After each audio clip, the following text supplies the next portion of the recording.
We live. And it says we're live, allegedly.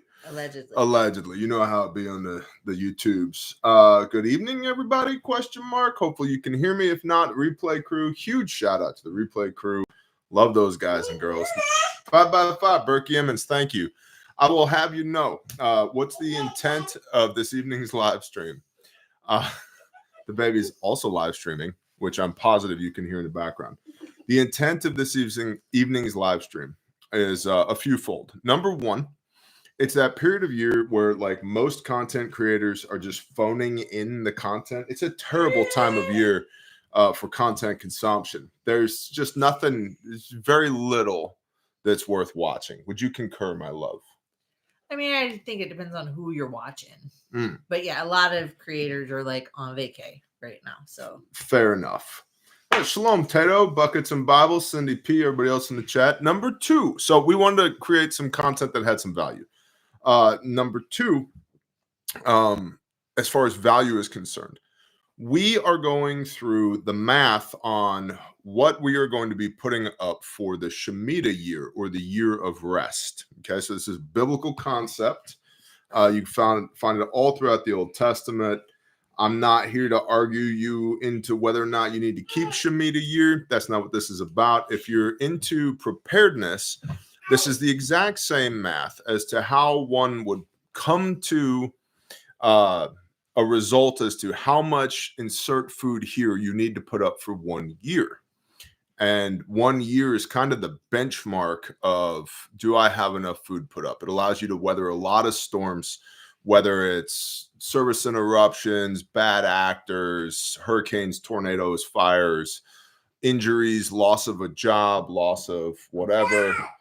You can erase that. Here's the eraser. Also, lastly, the littles are in the room with us. What's up, NWA Prepper? And so you're probably going to find or hear there's a baby right here. The squish is right here. The wheeze is on the other side of the camera. So we're going to do our best to gesundheit. To keep the audio presentable, but understand we're doing battle with children because we're real people on the side of the camera. PJD said Shemitah year is 2026. Yep. And so regardless of what year you have dubbed Shemitah year, for us, it will be with our observance, with our assembly, will be this time 2025.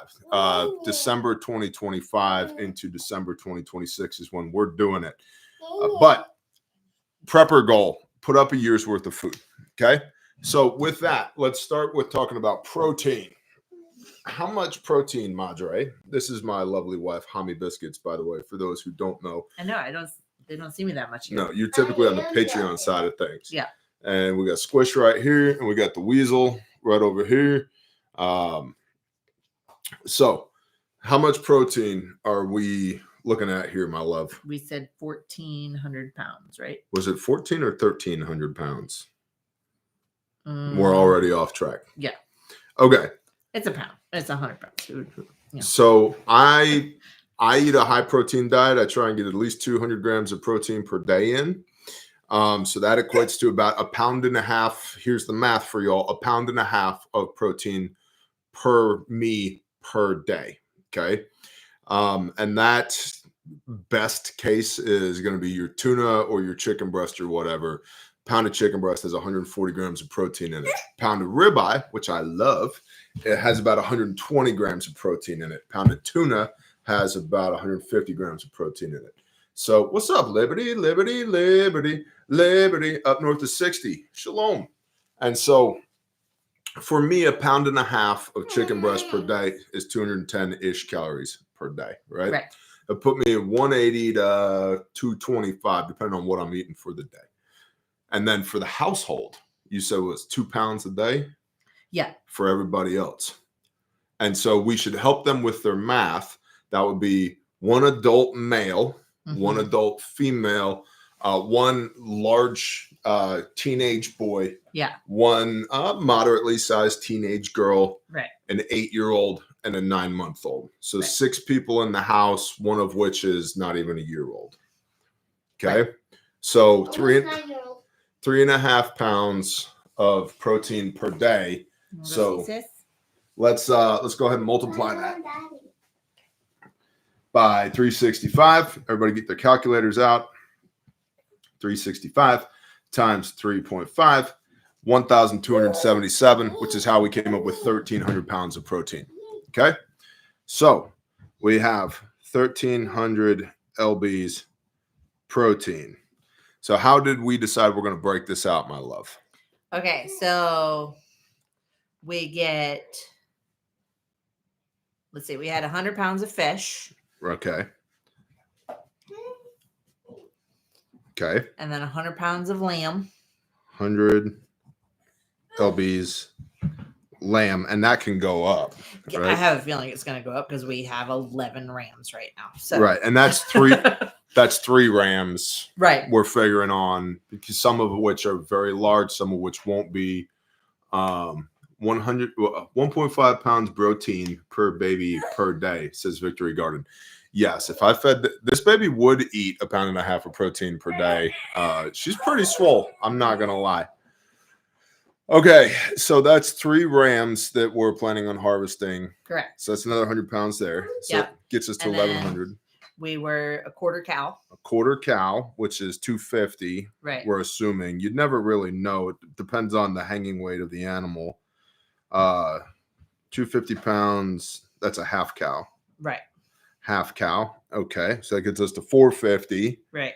And then what else we got? 400 pounds of chicken. 400 pounds of chicken. And this is where the question becomes, are we going to do Cornish? Are we going to like go and, buy a bunch of Cornish cross? We've done it a few times and it works, but like it's definitely it makes you question eating weasel. Eating the chicken because they're just ugly birds. They're just super ugly birds, and it really it's one of those things like I'd rather not think about where my big fat chicken comes from. Yep. Well, Freedom Rangers, I like Freedom Rangers a lot more than Cornish Cross. Yes. You have a lower yield per bird and they take longer to grow out. Right. However, they're much better at free ranging. Yes. And they don't look like, because they're not, an abomination. Right. Cornish Cross are an abomination. Yes. But yeah, are we going to go that route, or are we just going to buy, some chicken, a crap ton of chicken? Yeah. And I'm making a note that says 200 chickens next to 400. and see the scale of this, right? And think about, we've been talking a lot at this channel lately about continuity of community. Right. This is a household for a year. This is what we're talking about based upon actual numbers of what we're actually eating right now. Yes. PJD says Freedom Rangers for the win. 100%. Here, you give me that baby. I'll hold this baby. All right, so that gets us up to 850 pounds of protein right there. Goal is 1,300. So what else we got? Right. So then ground beef. Ground beef. We had 150 pounds. 150 lbs ground beef. And you're going to freeze dry that, right? Correct. Okay. Okay. Oh, and then we had 100 pounds from our beef subscription box. Yep. 100, and that's Mela, right? Right. Mela subscription. Okay, and that's raw weight of protein. Yes. And the reason we're keeping the Mela even during Shemitah year, is number one, that's revenue for a sister, right, who we know and love. Number 2, examining what the Bible says. I don't think it's an infraction. And number 3, that's where some ribeyes come from, and right, I'm into that. So, but that's kind of down the list. You could say, oh, you could go hunt deer. We could take more lamb. We could whatever. But that's 17 pounds of meat that shows up every other month for us. Right. Okay. And then we already have 200 pounds of canned chicken from, if you guys have been around that long, our 3,000 pounds of chicken that this one decided to bring home. 3,744. And we can blame. We pressure canned for 3 days out in my front yard. We can blame NWA Prepper. He's here. He's in the chat. So we still have a bunch of that canned chicken that needs to get rotated. So I figured this is a great time to make use. Yeah, and that's where it may be more than 200 pounds because there's 2 pounds per quart jar, and there's at least 9 cases, 12 jars to a case. Do your own math. So Kevin Timmer, that goes back to, again, continuity of community and network. I got a call from a brother who was like, hey, a semi-load of chicken arrived and we can't take it all. Do you want pallets of chicken? Yes, I do. And so I went and picked up pallets of chicken on the back of my flatbed, 1 ton, 2 of them. And I was the Oprah Winfrey of chicken in this area. I was giving away chicken to everybody. Yeah, we put up some pop-up canopies out in the front yard. I think we had 2 burners going. No, we had 3 2-burner propane burners going. Right. And 3 pressure canners on those. And it was like sun up to sundown. Great illustration. That's really good. Please. It looks just like me. Thank you. So cool. Side by side. I had to sleep on a cot in the front yard for 3 days to protect the chicken from coyotes. Right. Yeah, overnight. So yeah, we still have some of that chicken from 5 years ago. Yeah, I think so. And it's still good, but it should get eaten. What is this thing? Oh, that's the remote for the fan. Awesome.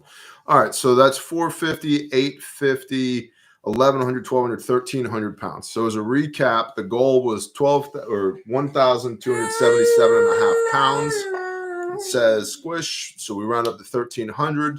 So 100 pounds of fish, 100 pounds of lamb, 250 pounds of beef coming out of a half of a cow, 400 pounds of chicken, 150 pounds of ground beef, 100 pounds of ground beef that's going to show up in the mail. You could call this on your end, harvest more lamb or shoot a deer or whatever. Now, depending on where you live and what kind of deer you got, that could be the meat from 1 to 4 deer. You know, that could be half of an elk, depending on where you live. And then we have an existing 200, a moose. There's no moose here in Oklahoma that I'm aware of. There are elk in northwestern Oklahoma, which is the exact opposite of the state where I am. And then we had an existing 200 plus pounds of canned chicken already. Correct. So that gets us to our 1,300. That's just protein. Yes. Okay. So, and again, that's for a household of 6, 1 adult male, 1 adult female, 2 teenagers, soon to be 9-year-old and a 9-month-old. So next, what's the next thing we got? So, well, we were talking about like things that I'm prepping for. Like we've got the flour, we've got the wheat berries, we've got the A2 hunting or milk, A2 whole milk. So let's go to wheat next. Yeah. Okay. So 2 pounds of wheat berries per loaf of bread, I think is the math on that. Think so. Okay. So I used 500 grams for the sourdough. 500 grams for the sourdough. That's a flour. Yes. Now you're going to make me do math. 500 divided by 26 grams in an ounce is 19 ounces, 19.23. It's about 1.25 pounds. But wheat berries to flour. Right. So we're just going to say 2 pounds of wheat berries. Yes. Wheat, 2 pounds per loaf. Now, here's the question, my new sourdough queen. Yes. How often are you going to be making sourdough? I figured we'd be making like 1.5 loaves a week. You really think so? Yeah. Because right now, when you make a loaf of sourdough, that sucker doesn't survive the day. It does too. It will last us a couple of days. Which is why I'm saying 1.5.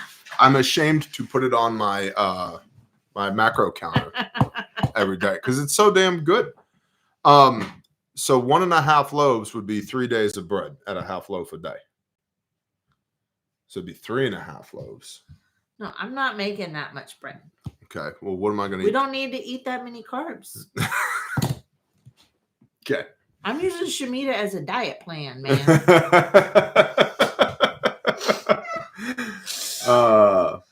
Did I miss where eggs were considered in your protein calculations? You know what? We're going to go to eggs next. Yeah. Because so we have protein figured at 1,300 pounds for the year. That's excluding eggs. And big fan of eggs. We have buku chickens. So we're going to go to eggs next. Now, wheat. Let's use a round number. Okay. Let's use round numbers. How about 2 loaves a week? Okay. Okay. Work with me here, lady. So that'd be 4 pounds of wheat per week on bread. Uh-huh. Okay. Times 50 weeks. So that's 200 pounds. It's actually 208 pounds. We're going to round to 200 pounds. So that's 200 pounds wheat. And that's 2 loaves a week. Now, your math on your end might be different. The thing to know here is 2 pounds of wheat berries per loaf of bread. Okay. So, Ham, we got some new people in the chat that are like, what's going on? So, recap real quick. Shemitah year. Next year. You may not do Shemitah. I don't care. We do. We're doing it next December. It's for a full 365 days. So, it will be until the following December. We are trying to calculate what food rations. What stockpiles we need. What stockpiles we need. Not, and you know, a lot of people are like, well, I thought you were peppers. Not tapping into our current preps. Yep.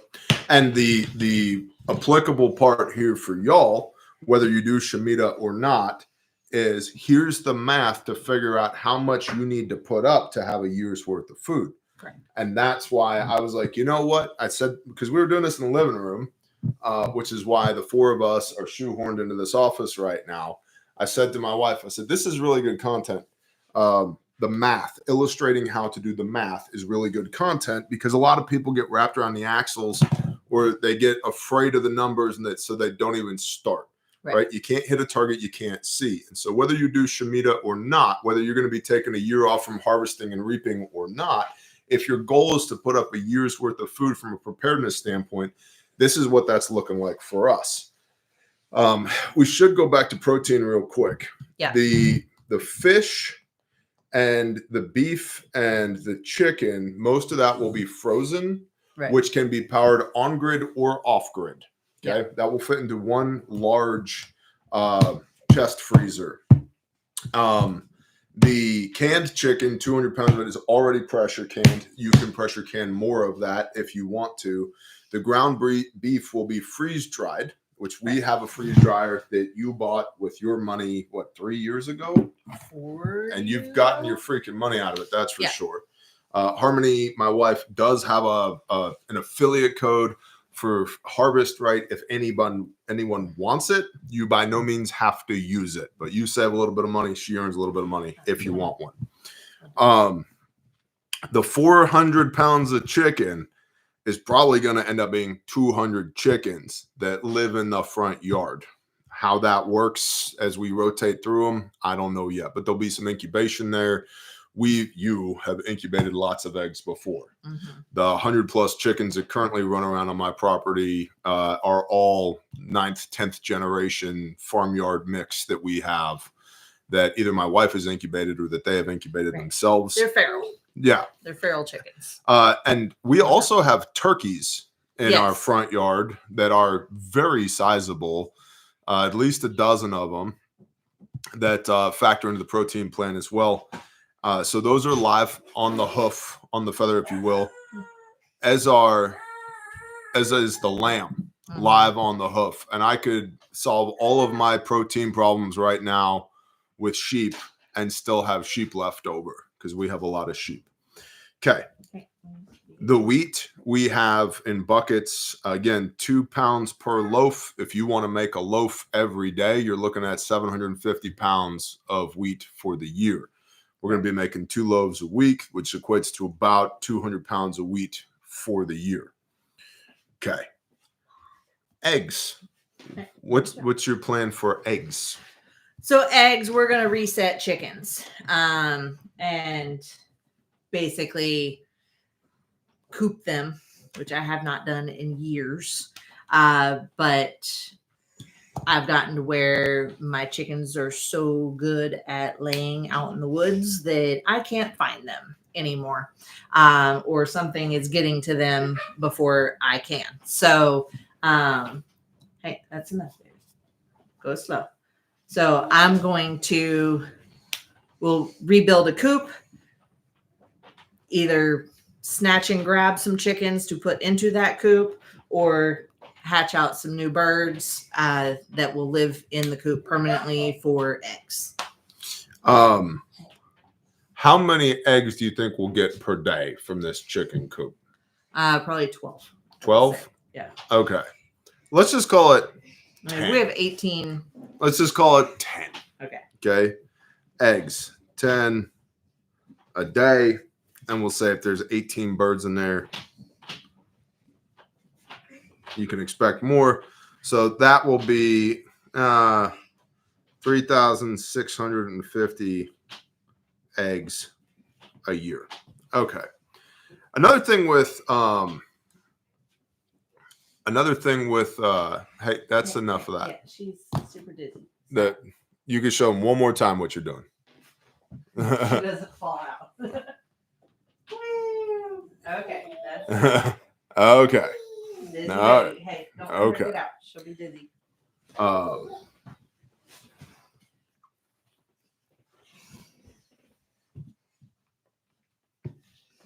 Hey, Josh, I see you in the chat, and the number one rule of this chat is we're all going to be cool to each other. So here's what I would invite you to do. If you think I'm doing it wrong, number one, you are welcome to do it a different way. Number two, you are welcome to produce your own content around it. Number three, if you've done it before, and I'm not going to get into a pissing contest with anybody on this live stream because that's not what this is about. But if you've done this before, I'd love to know your notes, admin@bearindependent.com, because we haven't done Shemitah year before, but we have plowed through the scriptures. He said, no, you're not. Okay. Well, then quit with the freaking all caps, homie, because I don't need to be distracted by the chat right now. Okay? Now, we're going to learn from this, and that's the whole point. We're going to spend a year working off of stores, okay, and prep our land in such a way that we can do that.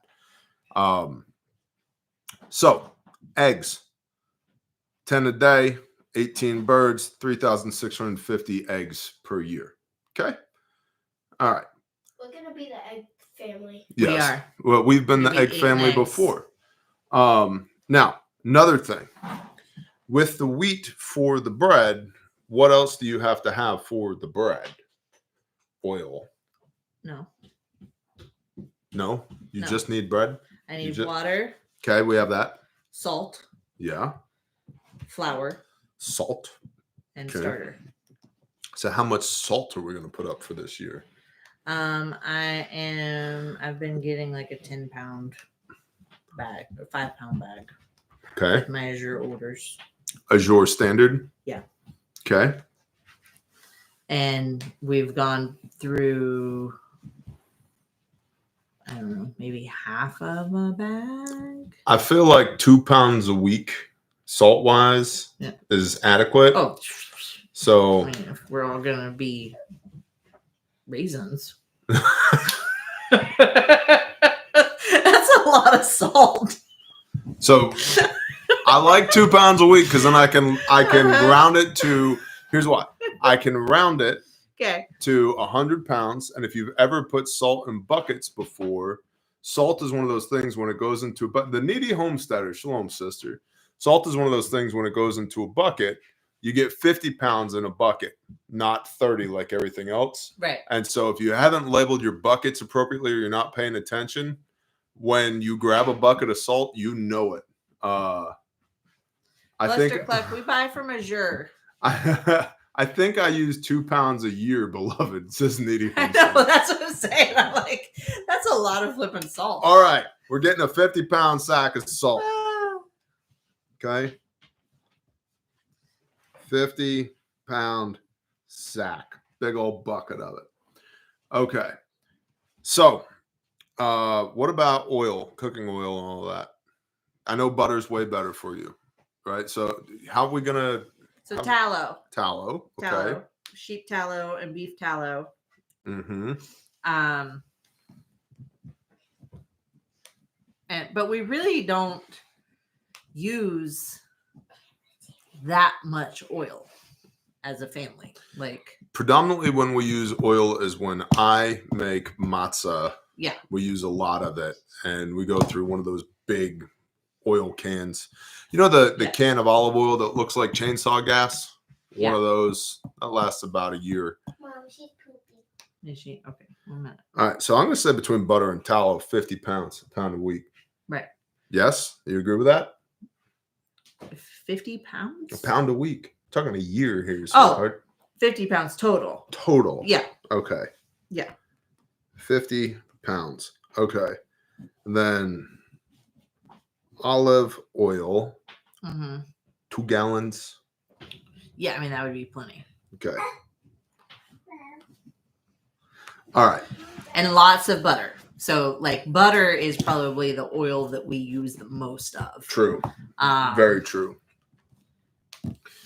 Yeah, Erica says clarified butter in can, 100%. Yes. Or you can, so another resource for you, right here in Oklahoma, they ship nationally. Huge fans of them. I've bought literal tons of food from them, everything from sacks of insert whatever here to number 10 cans to whatever, is webstaurantstore.com. WEBSTAURANT, Webstaurant, like restaurant, but webstaurantstore.com. She made you all dizzy and then she just left you. Yeah. Oh my goodness. Your eyes rolling in your head. Okay. So Webstaurant Store has ghee. You can get clarified butter from them. And I think are they 2 pound buckets? There's something. I think so. There's something. I think they're 2 pounds. We have several. Okay. So that gets us our fats, our cooking oils, tallow, all that. 50 pounds on the year, a pound a week is what we're thinking. Okay. So that handles bread, eggs, protein. Right. You brought up milk earlier. Yes. Okay. So I'm currently buying 25-pound bags of the A2 whole milk powder from Azure. And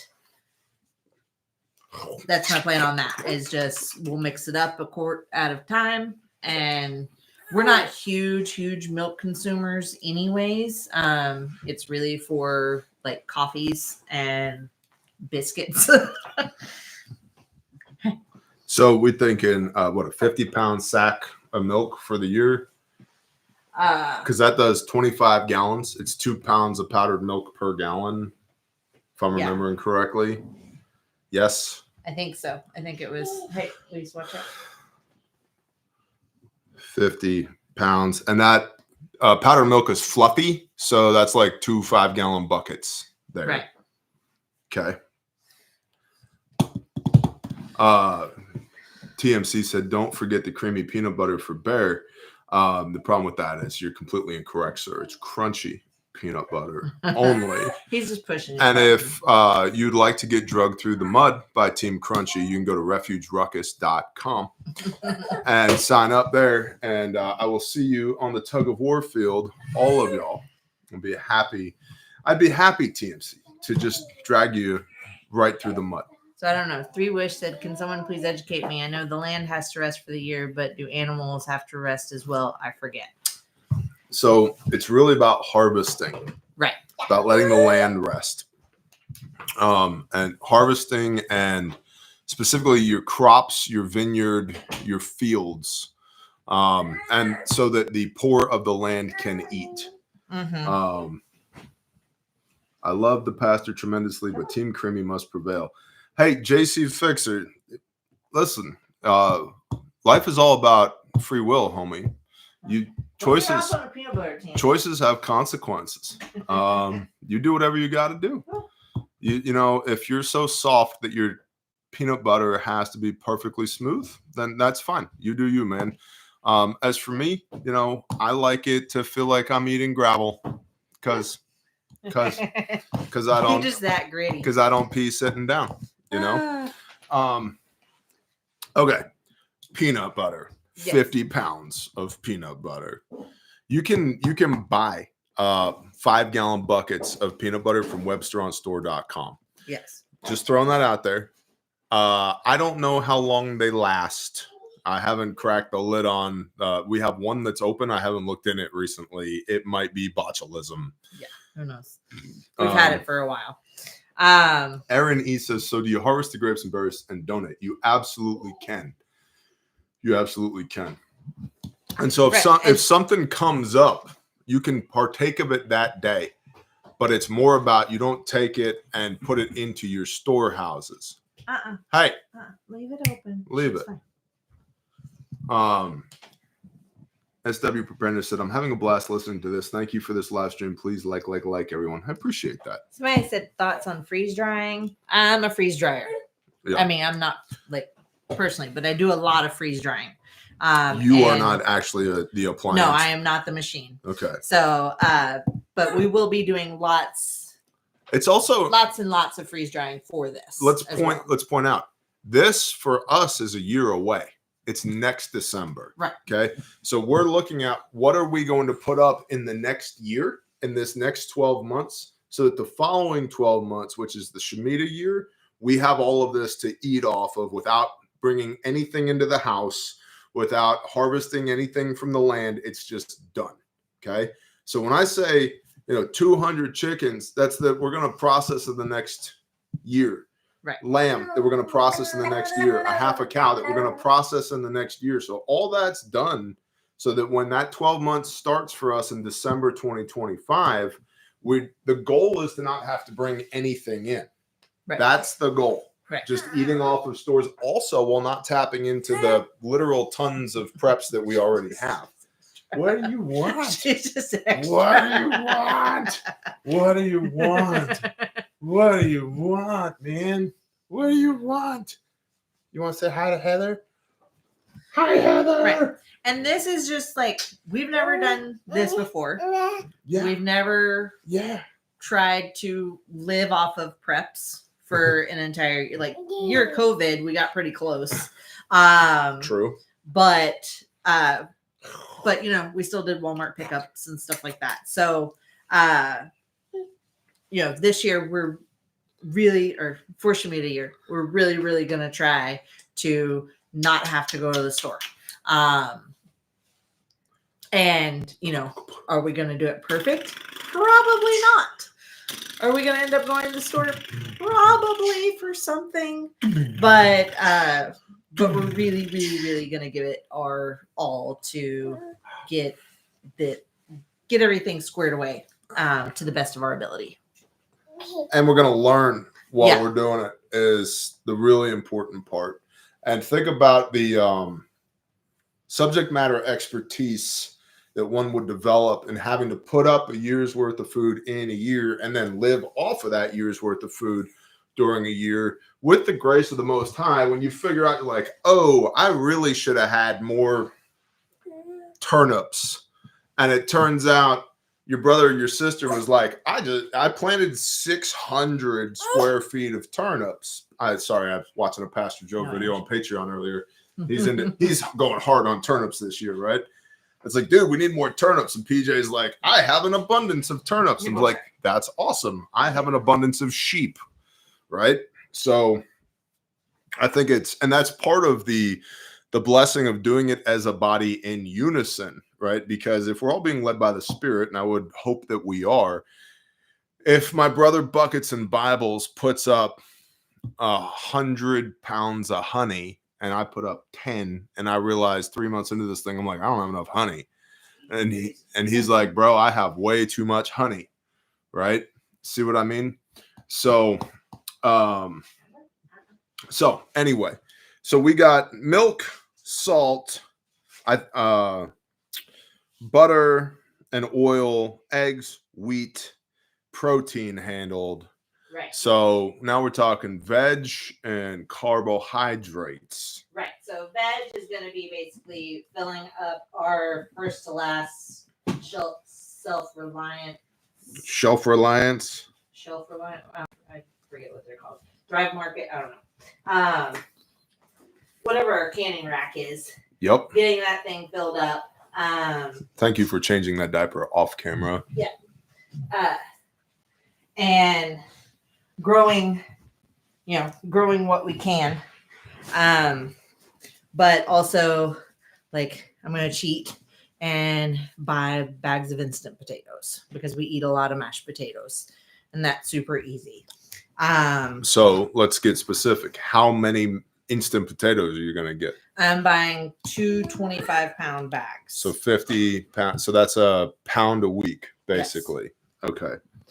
So 50 pounds instant taters. Okay. What about like canned beans for chili? How many of those per week do you want? So basically I forget what the math is on our canning rack. But I think it's one full rack would last several months, and because I'm not going to make chili every week, like, why not, woman? Because I mean, I might, I don't know, but Amy, I see you. We're gonna get to spices next. Yeah, I'll tell you about some spices. But like polenta. Okay. I'm doing probably 2 25-pound bags of that as well. Which is just basically it's corn grits. Corn grits. Yeah. And then semolina flour I'm buying for pasta. Okay. And I'm going to be making a whole bunch of how much dried pasta. Well, currently I only bought 1 5-pound bag because I wanted to try it first. And what's the goal? How many pounds of pasta per week do you want to have? At least probably 2. We eat a lot of pasta. Okay, so 2 pounds of pasta per week. Yeah. So that's 100 pounds of pasta. Okay.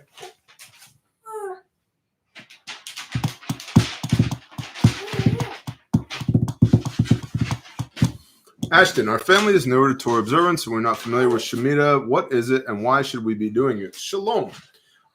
So this is not that video, although I can tell you I do have videos on it because I've read almost all the Old Testament on camera. So Exodus 23 commands that the land is left to rest for a year. Leviticus 25 puts a halt to agricultural activities such as planting, harvesting, pruning during a Sabbath of rest for the land once every 7 years. And then Leviticus 25 talks about the bountiful harvest that you have in the 6th year to provide for the 7th year land of rest. And so we're going into the 6th year now here shortly. It's also mentioned in Deuteronomy 15. And so you could put into the YouTube search bar, Bear Independent Exodus 23, Bear Independent Leviticus 25, Bear Independent Deuteronomy 15. Okay. And so the land rests for a year. You forgive any debts that you have outstanding with brothers. And like, this is one of the things that we were like, oh, snap. It's the 7th year. Debts are coming. Well, what if you have contracts with people? And so we did not as a body say you must annul any contracts with people, but we did say all future contracts between brothers has to be written in a way that honors the Shemitah year. So that's a thing. You let the poor benefit from the land. So anything that comes up, you can, just like gleaning, you can give away to those who are in need, et cetera, et cetera. And it's the reason both the northern tribes, the northern kingdom of the 10 tribes, Israel, and then later the southern kingdom of Judah and Benjamin went into exile, and this is in the book of Jeremiah, was because they failed to let the land rest. And so the Father said, if you're not going to let the land rest, if you're not going to observe the Shemitah year, which 7 Shemitahs, that 49-year cycle, leads into the Jubilee year. 7 times 7 is 49. Then in the 50th year, you have the Jubilee. Just like Shavuot, Pentecost, Feast of Weeks, count for yourself 7 Sabbaths. 7 times 7 is 49 on the 50th. The morrow after the Sabbath is Shavuot, Pentecost, the Feast of Weeks. Same thing with the Jubilee, but it's on a 50-year basis, not a 50-day basis.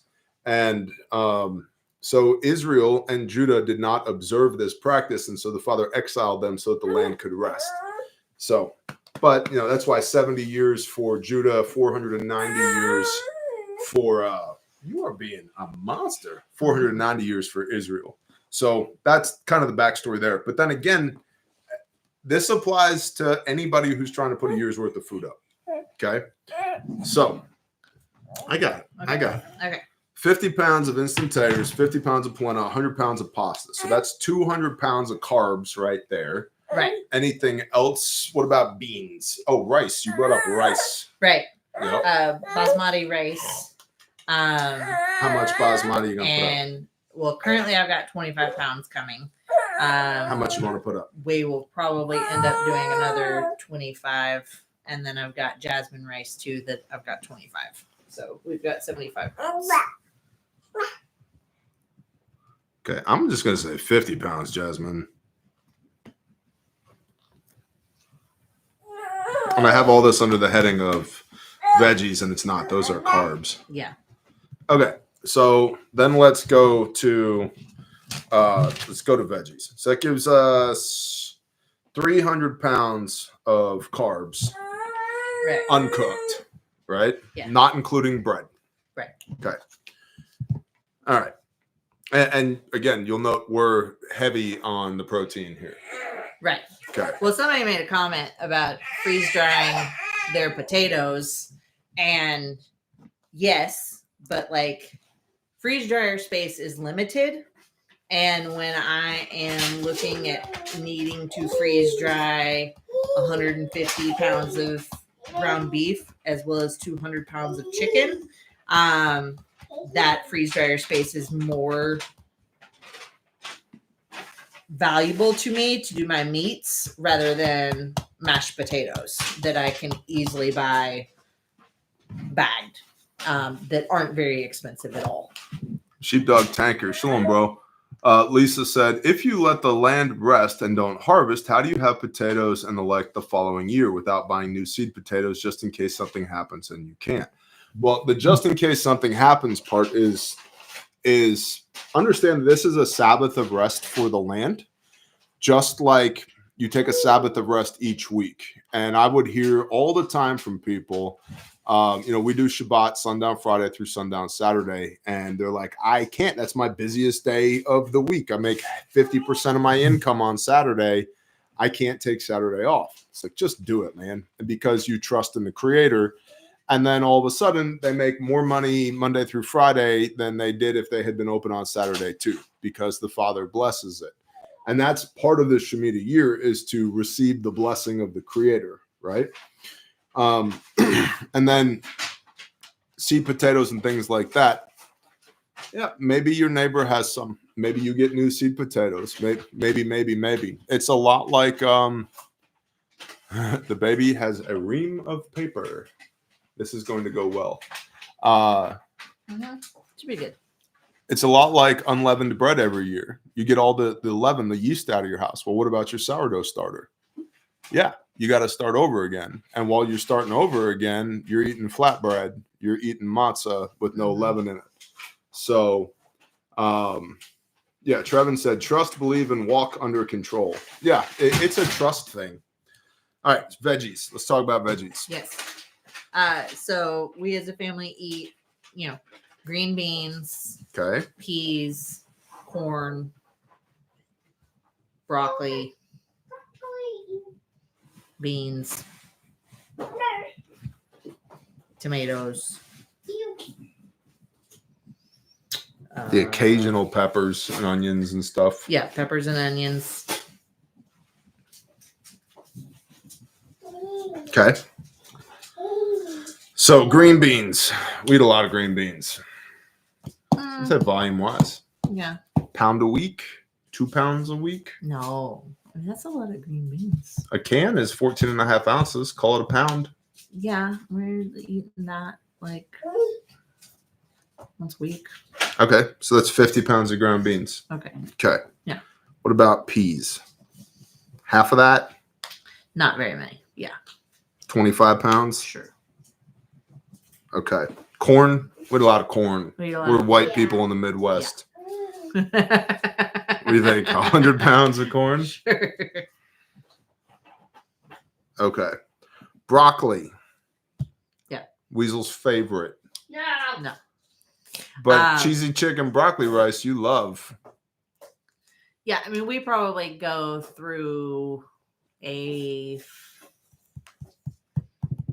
2-pound bag once a month. So 25 pounds. Yeah. This is actual home economics, says Shop Stuff, right? Beans. Well, there's a variety of beans. Right. I'm just So- using the subtitle beans. Yeah, I'd say probably 50 to 100 pounds. I'm thinking 100 pounds. Okay. Tomatoes. 100 pounds.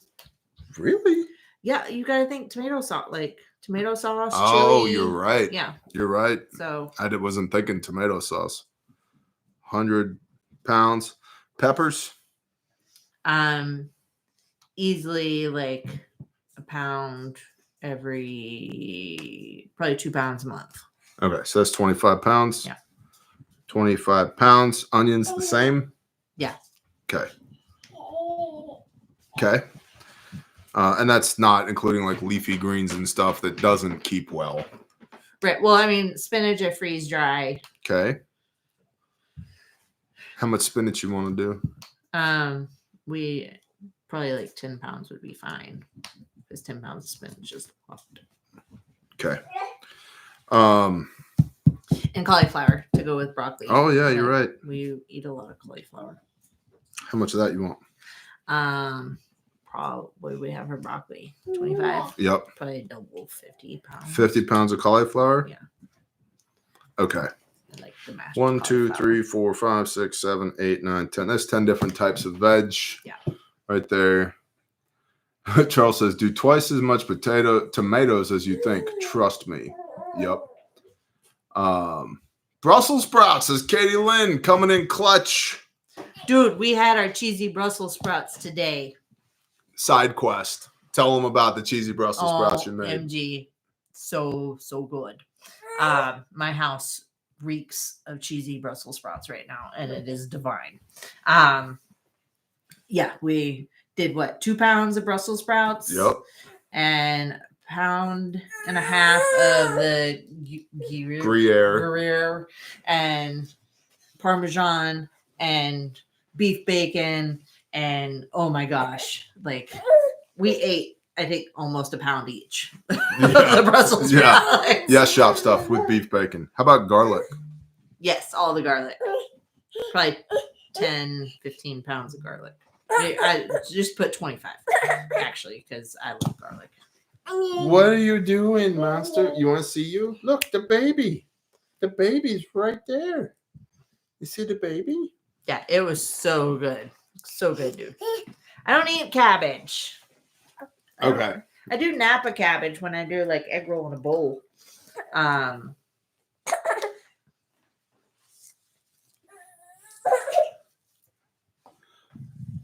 Good job, Josh. Praise the Most High. Don't kill yourself tonight. Call 988 and talk to somebody. Father Yah, be Amen. with Josh and steward him through whatever he's going through tonight. Be near to him. Let him know that his life has value, not to give in to the voices and to seek the light and to be a good steward of the life and the body that you have given to him as a blessing. And Josh, you need to know this. The world would not be a better place without you here. Mm-hmm. The world will not be a better place without you here. I have too many friends who have self-deleted, committed suicide. I need two hands to count them. And I can tell you this. There's not one of them. There's not one of them that I don't wish wasn't still here right now.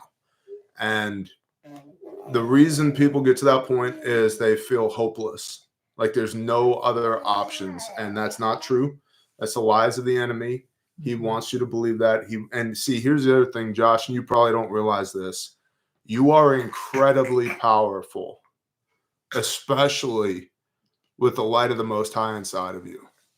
And that's why the enemy is trying to take you off of the game board. And he can't. That's why he's trying to talk you into it. Because if he can get rid of you, think about it's just like running a football play, man. Or taking out the blocking force, right? If he removes you from the game board, his life gets so much easier. But he can't. He needs you to do it for him, which is why he whispers that bullshit into your ears. Okay? So praise Yah, you're still here. Don't give in.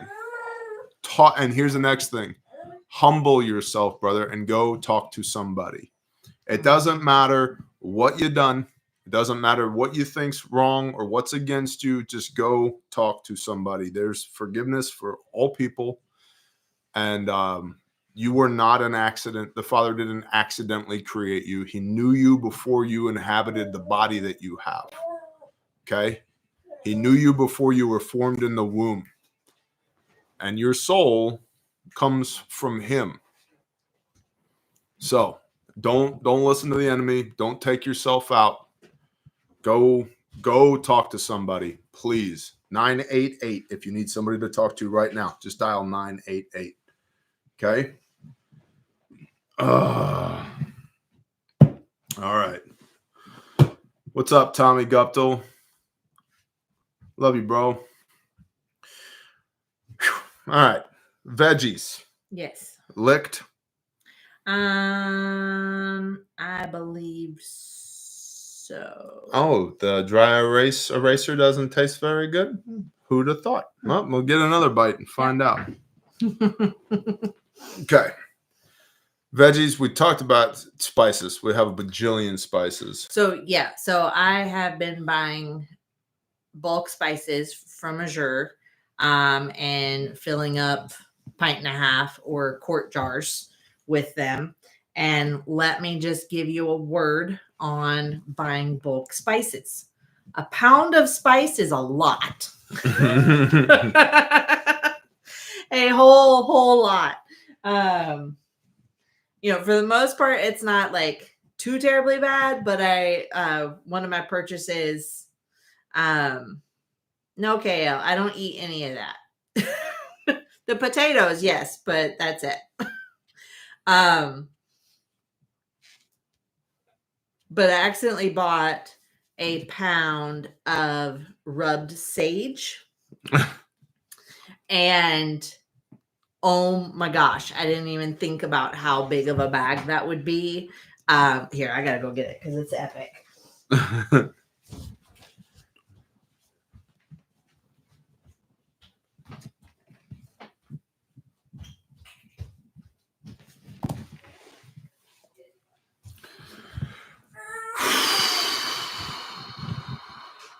What's up, lamppost? Aren't you supposed to be on vacation or something? This is a pound of rubbed sage, which is huge. I'm never, ever probably going to use this much sage.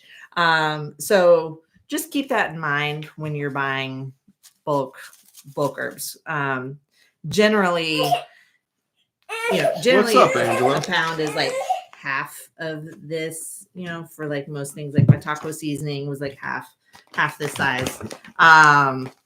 But yeah, this thing is ginormous. So keep that in mind. Jody's here, said Jody de Gaetano. Shalom, do you plan to store spices for just cooking or for medicinal purposes? Oh, and then Tribe Seasoning Swap is a great idea. Yes, yeah. that would be awesome. So are you storing? But yeah, I've gotten sage, taco seasonings, barbecue seasoning, black pepper, salt, white pepper, garlic powder, onion powders. All the things. I'm doing like dry mixes, so like onion soup mix, Alfredo mix, ranch mix, vegetable dip mix. Yeah, doing a lot of those. Okay, so what else are we missing? Fruits? Are we gonna do any fruits? So fruits really like all we eat really is like apples, bananas, and our mixed berries, and I freeze dry those already. Okay, so how much? What do you think? 100 pounds of that? All together? Yeah. Yeah. For the year? Yeah, maybe. Maybe. Mm. Maybe. I don't know. Okay. Somebody said the real question is how much coffee. So it's literally on my list. How much? I mean, we use more than a pound a week, right? Yes. Okay, 2 pounds a week Of coffee? Yeah. Yeah. So and that's you and I are the ones who drink coffee in this house, right? Yeah, that's so it. we're talking 100 pounds. And for the most part, we drink water. I mean, Yep. Water is our big drink in this house. And somebody asked about drinks, but I am buying small containers of juice concentrate that's shelf stable, as well as jars of quit eating it, goober. Jars of cranberry juice and cherry juice. Like those are the juices that our family likes. Rick S said alcohol. It's covered. Yeah, we got plenty of alcohol. Yeah. So for a year or more, once a week, just for preparedness reasons, literally for preparedness reasons, we were getting a handle of cheap vodka and a handle of cheap whiskey. So I've got like, and I don't drink a handle of each per week. I'm down to probably 2 to 4 whiskeys a week. I'd say 4 on a hard week. But call it 2. And I've got enough of the good stuff in inventory right now to last a year. What's the matter? You want your belly flapped? Trying to get hungry. Are you hungry? Is that what it is? Okay. Creative Day Craze asked, where are you storing all this? So one in our pantry. I've got a rather large walk-in pantry in this new house, which I was very thankful for. That was intentional. We built it that way. Yes. So a lot of those bulk things are going to end up going into buckets, and I've got a whole bucket area that can be going double, triple high. Didn't you mention sugar as well? Yes, cane sugar. Okay. Which we don't use a lot of. It's really like baking cookies and stuff like that. So 50?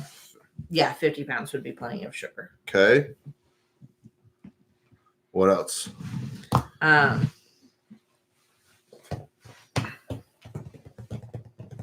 don't know. Oh, like dairy. I mean, we talked about milk, but there's also cheese. Yeah. Yeah, we eat a lot of cheese. So that's going to be freeze dried as well. Cheese freeze dry is great. How much cheese do we eat in a week? A lot, because we're white people in the Midwest. Probably. We're about 1.5 pounds of cheese today. Mm-hmm. I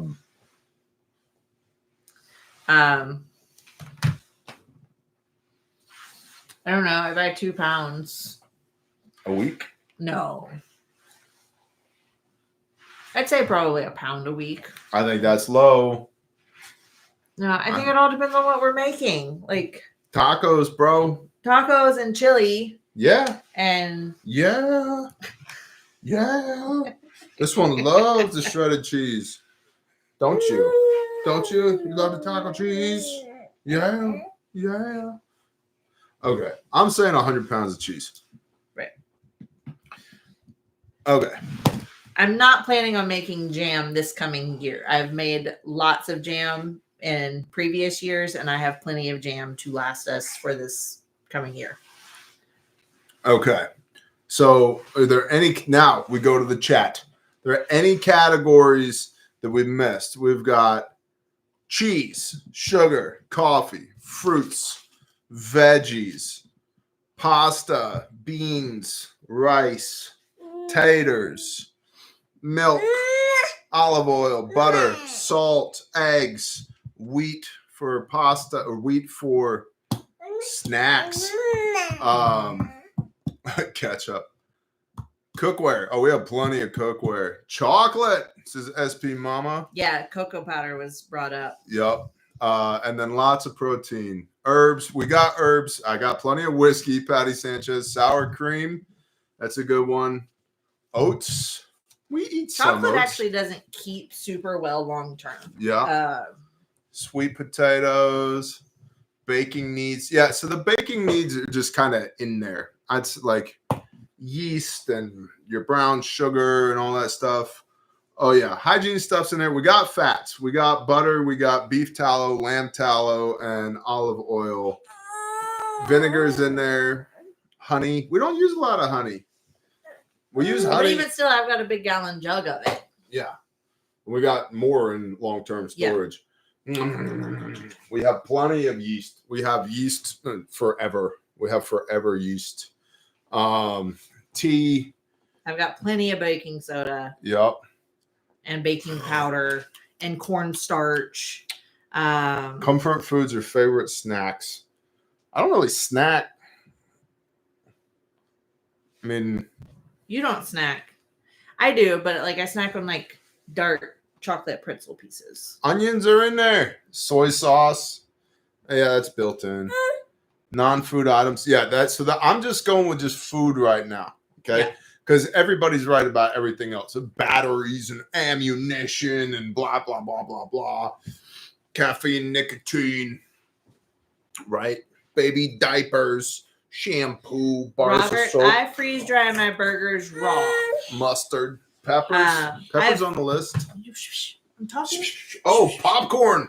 They're Popcorn. right. Yeah. Popcorn. That was going to be one of my small buckets. So How many pounds of popcorn? I want to fill the 2.5 gallon bucket with popcorn. I'm saying we get a 50-pound sack of popcorn. Oh my gosh. These fools eat popcorn. They do.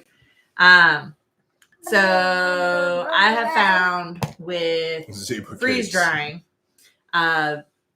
ground beef rehydrates a lot better when it's raw. So I do generally I will buy like the pre-packaged burger patties and I just throw those on the freeze dryer tray. Or you can make your own burger patties and put them on your freeze dryer tray. But I like to do my ground beef raw. When it comes to white meat, chicken, turkey, that does way better, in my opinion, rehydrated, cooked. And so I will pre-cook that protein and then put it onto the freeze dryer tray. Baby. Do you have dairy cows, Bear? Negative. Do we have friends with dairy cows? Affirmative. Do I want dairy cows? No. Because if you get dairy cows, congratulations. You're never going anywhere ever again. Forever.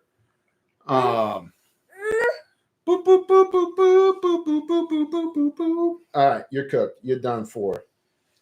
Yeah. All right. Soy sauce. Yeah, soy sauce is in there. We're looking at like big categories. Nuts, says Rick S. I probably got a year's worth of peanuts right now, honestly. Yeah. Yep. Because I buy you the Belmonts. Belmont salted peanuts. Don't even bother Team Creamy because they're not blended up. It's not peanut butter. They're real crunchy, salty peanuts that you're going to have to chew to turn into peanut butter in your mouth. You guys wouldn't like it. It's very difficult to eat those while you're sitting down to use the restroom. You might, it might hurt your soft little hands. But for all the team crunchy people out there, Belmont peanuts, Yes. highly recommended. And they have a ton of flavors. They're really good. They are really good. Molasses. This time of year, every year they come out with pecan clusters that are the best pecan clusters I've ever had. And so I literally wait all year long for this time of year, and then I buy 12 canisters of ration one per month. Because these things are so good. But that's like my splurge once a year. I'm like, yes, pecan clusters are back in stock. There's a lot of people calling us out on oats. We just don't eat that much oatmeal. I don't. Our son has some occasionally. I have some occasionally. But shocker, Bear doesn't eat breakfast. And right. I haven't eaten breakfast reliably since I lived in my parents' house. So 24 years.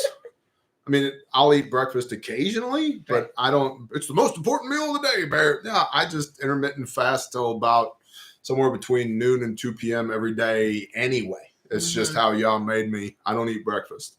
So a lot of people missed it. We've got polenta, which I've been on a big polenta, which is basically corn grits. I don't like regular grits. Butter's on the list. Maple syrup. Yeah, that's another one. And then it can just be ground down more to make cornmeal. 2, 3, 4. Okay. So that puts us. Okay. So here's what I wanted to get to. And then we're going to put a bow on this. That gets us total to 3,085 pounds of food for the year. Divided by 365 works out to 8.45 pounds of food per day in this house. Now, I am famous on the internet for saying you need 2 pounds of food per person per day in order to get 3,200 calories per person per day, which is what a military-age male needs to maintain body weight during strenuous activity, which is what I would submit the apocalypse is going to look like. Now, so we're not going to count this one because she's little, okay? But there are 4 grown-ups and 2 adults, 2 teenagers, and then a 9-year-old. So that would be 9 pounds of food per day. We're at 8.45 right now. So we're pretty close. So areas that we could beef up, I honestly think more carbohydrates. Because right now we got 50 pounds of taters, 50 pounds of polenta, 100 of pasta, 100 of rice. And so that's 300 pounds of carbohydrates, I think, versus 1,300 pounds of protein. So now protein is also more calorie dense. But I wanted to, the whole point of doing this live stream with y'all, again, to reiterate the intent from the beginning. Number one is to illustrate the methods that we are using to determine how much food we need to put up for a year. And we're extrapolating. We're talking about how much do we use per week, how much do we use per day, and then pushing that out to 365 days or 52 weeks. Okay, so that's the first concept there. Then the second is this idea of Shemitah year, letting the land rest for a year. And we're going to take the next 12 months in between now and December 2025 to get ready for December 2025 through December 2026 of not harvesting anything off the land, trying to bring as little in from the outside as possible, live off of our food storage. And so, TJ, do you still buy pallets of beans and rice? We haven't in a while because we haven't needed to, but because of Shemitah year in our assembly and in our tribe, we have many people who are interested in bulk buying. And so we will be doing more of that. And what you want to do is basically call restaurant and food resource warehouses. And what they're going to say is, oh, well, you need to be in the system. Okay. Or are you in the system? No, I'm not in the system. Oh, well, you need to be in the system. Okay, how do I get in the system? Go get Fifi. Well, you're going to have to call Tina at extension 37. Okay, cool. You talk to Tina, and it's like, Tina, what do you need? She's like, well, we're going to need a card on file, and I'm going to need a copy of your ID. Okay, sounds great. You want me to email that to you? Do you still have a fax machine? How do you want to do it? And then you get an account set up, and then they say, what do you want? It's like, well, I want black beans. Okay, they come 50-pound sacks, MOQ, minimum order quantity is 10. Okay, how many bags on a pallet? Well, we do 42 bags on a pallet. Okay, I want a pallet of black beans, a pallet of pinto beans, a pallet of jasmine rice, a pallet of white rice, a pallet of this, a pallet of that. And then you get your 1-ton truck with your gooseneck hitch and your gooseneck flatbed trailer, and you drive down there and you get in line with the trucks at the warehouse. You pay for it with your card. And so one person has to have a card that can support the total order, and everybody else pays that person back. Plus, probably on the order, $200-300 for fuel to go get this stuff and a little bit of time. Okay, so you crowdfund this whole thing. And then what we have done is either, we say, hey, we're going to go pick it up Tuesday morning at 10 a.m. We'll be back 2 o'clock in the afternoon on Tuesday. Meet us in this parking lot, wherever this is, in our local layout, just like an Azure standard drop off, right? The truck will be here at this time.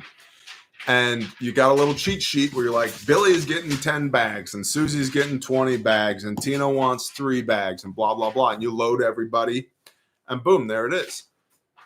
Or what we've also done is we've had the buckets, the lids, the mylar, and the diatomaceous earth at the place where we bring the pallets to, and we go ahead and we go from palletized grain to bucketed food right there, because we have all these people with us.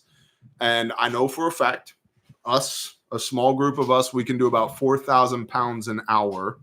So about 2 pallets an hour, 1 pallet every 30 minutes from grain, corn, rice, wheat, beans into buckets, labeled, lids, mylar, diatomaceous earth, the whole 9. And then put up into storage. So that's how we do it. How much space will be required for the food? So that's a great question. That's a great question. The answer is, I don't know. I do know that frozen meat, you can get about, depends on who you ask, 30 to 40 pounds per cubic foot.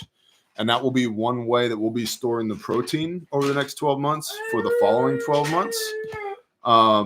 And then the rest of this stuff will be stored, if it's grains or non-perishables, will be stored in buckets. The eggs will produce day over day. The wheat is obviously in buckets. Salt is in buckets. Butter and tallow will be in jars or tubs. Olive oil is in, gallon jars. The milk is powdered milk. That'll be in buckets. The instant potatoes, polenta, pasta, and the rice will all be in buckets, which we're pretty damn good at putting stuff in buckets. I'm working out of buckets at this point. The veg, a lot of that will be, most of that will be canned. Some of it will be frozen. And so we have a good sized pantry now, purpose built into this house. The pantry's probably 100 square feet, maybe 120 square feet, somewhere in there, with shelves. Fruits be freeze dried, coffee just go on a shelf somewhere. Sugar in buckets, cheese will be freeze dried, popcorn kernels in buckets. So yeah, that's the plan there. It'll take up a fair amount of room. I mean, you're talking a year's worth of food. Right. If you put it into buckets, on an average, it's 25 buckets per person per year is what it works out to. And so with 6 people in this house, call it 5 because of the littles, it's 125 buckets. Where do you put 125 buckets? Wherever you can is the answer. So what's the diatomaceous earth for? Slightly new to some of this. So the DE is basically crushed up seashell, right? And what it does is any grain you get, even triple cleaned rice or wheat berries, will have larvae in it, little tiny microscopic eggs of bugs in it. Okay. And what that does, the DE does, is on a microscopic level, it looks like knives and daggers, and it shreds the eggs so that they never hatch and turn into weevils. Exactly, Aaron Bear. And you can, if you want to, you can rinse your grain to get the DE off of it, but food grade diatomaceous earth is also considered a supplement. And so we just leave it in.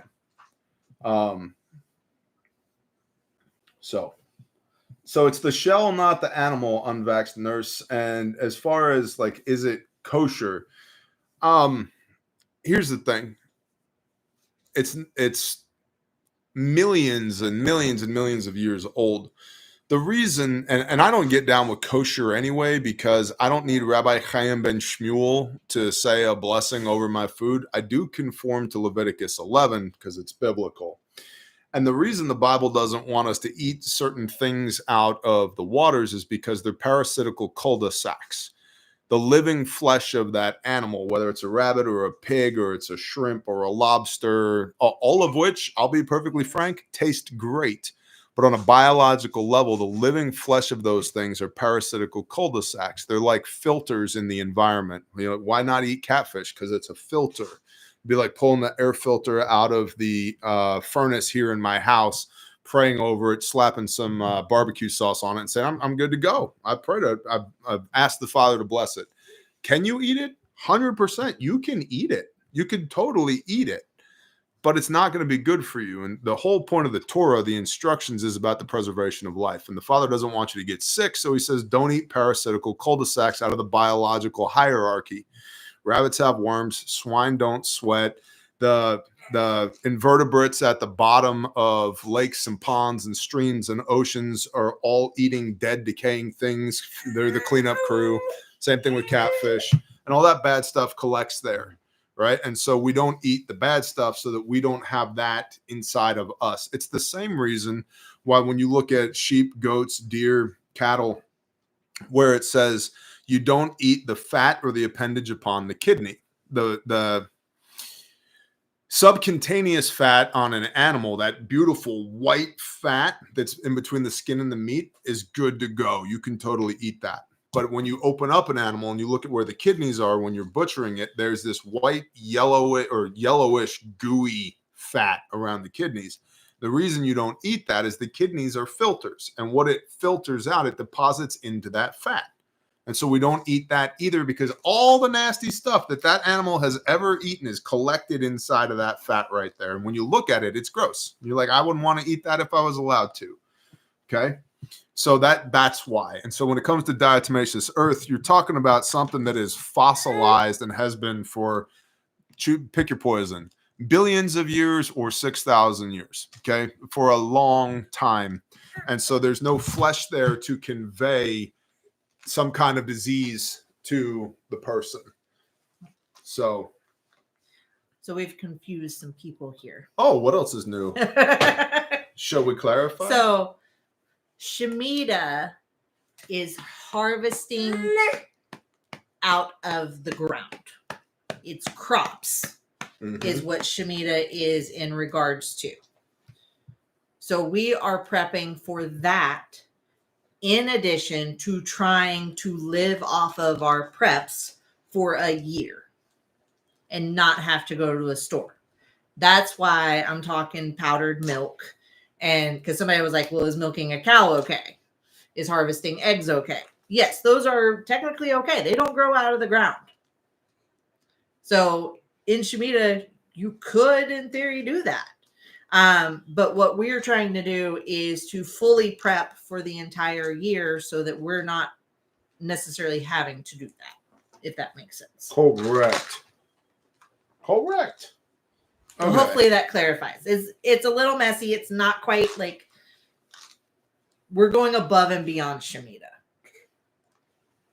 Also, we have never done this before. So we're learning, and that's part of, again, it's why I wanted to make this content, to bring you all along for the ride, to illustrate the process that we're going through so that you can apply this to your life however you see fit. Right. I'm not saying you have to do it the way that we're doing it. I'm not even saying the way that we're doing it is correct, because we don't know any better yet.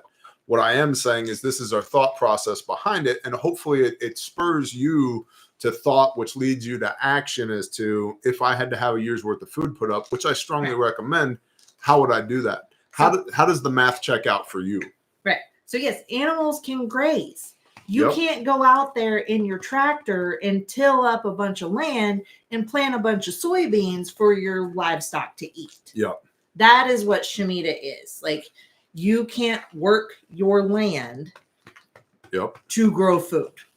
Well, you can't reap the abundance of your, like, if you have 100 pounds of tomatoes that grow, you can't gather up all those tomatoes and go and pressure can a bunch of tomato sauce.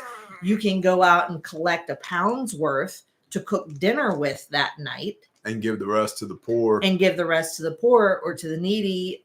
But like, that is what the essence of Shemitah itself is you are not working the land. So the Father is providing through the land as it rests. As needed. So yes, your animals can still graze. Your chickens can still lay eggs. Like, you're not going to stop a chicken from laying an egg. So creative day craze. What about greenhouse and raised garden beds? Same thing. It's all on autopilot. Right. You don't till, you don't weed, you don't reap, you don't nothing. So yeah, call your friends, like Kale said. So, and that's why it's important for us to do this as a group, is because what I might have an abundance in that springs up, somebody else may not.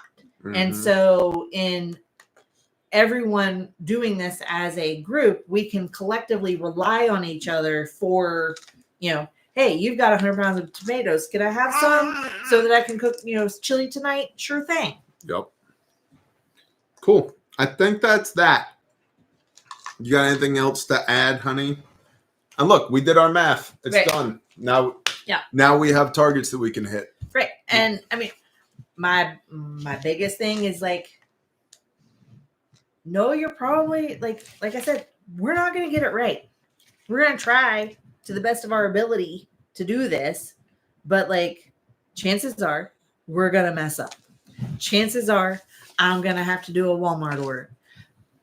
But what we are doing now is hopefully laying the path to not have to do that as frequently. Maybe I just call Walmart once every 6 months. Not too bad. Yep. Not too bad. So and can I talk to my homies first before I call Walmart? Right. And I think that's where a lot of the beauty in this is like, oh my gosh, we're out of white vinegar. Who's got white vinegar? Right. And again, it's like one of the people I do life with is like, I don't know why, but I need that. Thank you. I don't know why, but I just felt the need I put up 20 gallons of white vinegar. It's like, awesome. That's great. Right. So that's how to do the math to come up with how much food based upon how many people I have to figure out how do I get a year's worth of food put up. Now, the intricacies of that, we will bring you all along for the ride over the next 12 months as we're doing this. Expect that kind of content over the next year or so. But that's the math. Okay. Yes. Internal economy. That's exactly right, Katie Lynn. And a little bit of a lesson on Shemitah year. Right. And that's, we're kind of we're sabbatical-ish right now as far as content is concerned at the channel. Patreon videos are still clicking right along. But as far as, the main channel here on YouTube, it's kind of like, hey, I'll see you guys when I see you, rather than Monday, Wednesday, Friday, like clockwork, because wife, children, life, winter, bear, hibernate, that kind of thing. I'll tell you this. If you were disappointed by the fat man today, check out refugemedical.com. End of year special going on. Let this fat man disappoint you. Or if you want to support the channel, bearindependent.com. Oh, that's true. There's too. Some good swag there. You designed all of that. I did. The t-shirts and hoodies and all that. There's still some covert thread bear socks left, so please go get them. I'd really like them to sell out so that they don't get stuck holding the bag on that. Covertthreads.com. Look for the bear socks. Refuge Medical, Refuge Ruckus. We talked about that. Caleb House Grindstone, all the things. Patreon. I love you, patrons. I love all of you, but thank you to the patrons, the economic engine of the Bear Nation. We literally couldn't do this without you guys. There's links in the description for all the things. And pray for Josh. Pray for Josh. No weapon formed against you shall prosper. Remember that. And don't listen to the lies. And don't self-delete, because Yah didn't make an accident when he made you. Mm-hmm. All right. I love all y'all. Zephaniah 3 is coming. That video will be up this coming week. It's only an hour and 45 minutes long. I hope you bring for 20 verses, 19 biblical cross references. I hope you bring a fork and a knife and a Bible and a pen and a piece of paper, because there's a lot to go through in Zephaniah 3. That's the show. You got anything to say, Squish? Auntie Dana says, "What's up?" Yeah, they got women's group. So. Oh yeah, it's time to go. All right, shalom, everybody. Shalom. Team Crunchy.